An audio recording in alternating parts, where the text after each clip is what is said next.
Bonjour, mesdames et messieurs, et bienvenue à Perspective. Je suis votre animateur, Francis Denis. Hier, dimanche 13 janvier, le pape présidait à la célébration de la solennité du baptême du Seigneur en baptisant lui-même 27 nouveau-nés en la chapelle Sixtine. C'est donc en la présence des parents et familles que le pape a pu baptiser 12 petits garçons et 15 petites filles, provenant pour la plupart des enfants des employés de la Cité du Vatican.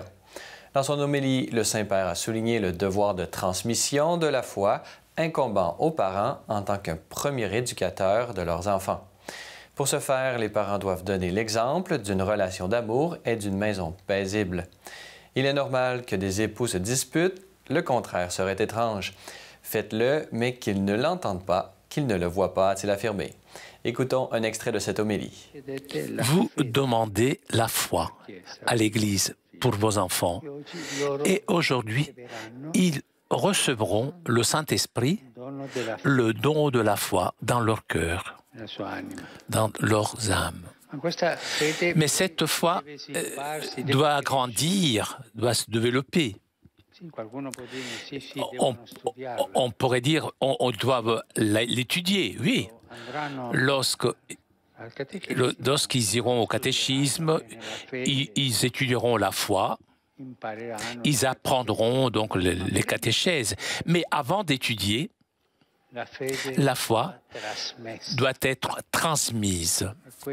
Et c'est un travail qui vous revient.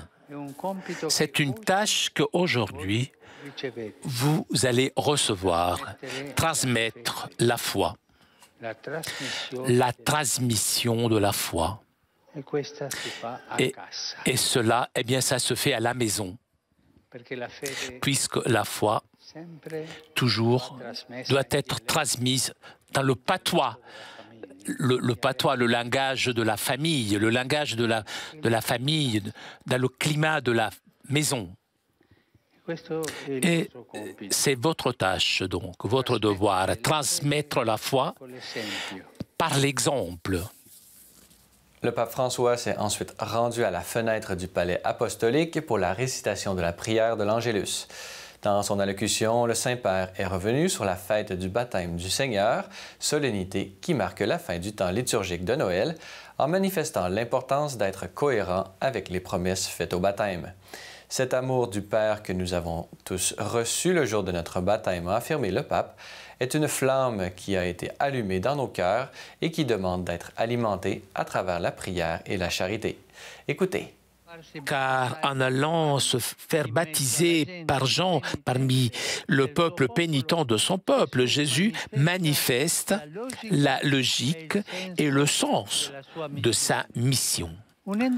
S'unissant au peuple qui demande à Jean le baptême de conversion, Jésus en partage aussi le souhait profond d'un renouveau intérieur. Et le Saint-Esprit qui descend sur lui, sous une apparence corporelle, comme une colombe, est le signe qu'avec Jésus commence un monde nouveau, une nouvelle création dont font partie tous ceux qui accueillent le Christ dans leur vie.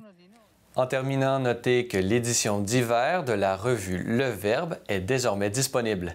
Consacrée à la complémentarité homme-femme, ce nouveau numéro nous offre de nombreux articles, tous plus intéressants les uns que les autres, sur des sujets entourant la différenciation sexuelle dans le contexte de l'annonce de l'Évangile en 2019. Que ce soit par ses réflexions, photoreportages, analyses, entretiens, débats et prières, cette plus récente édition du magazine Le Verbe vous permettra d'en apprendre davantage sur cette thématique qui ne cesse de faire la une de l'actualité. Le Verbe, c'est un magazine gratuit, un blog et une émission de radio incontournable à notre vie d'Église au Québec et au Canada francophone.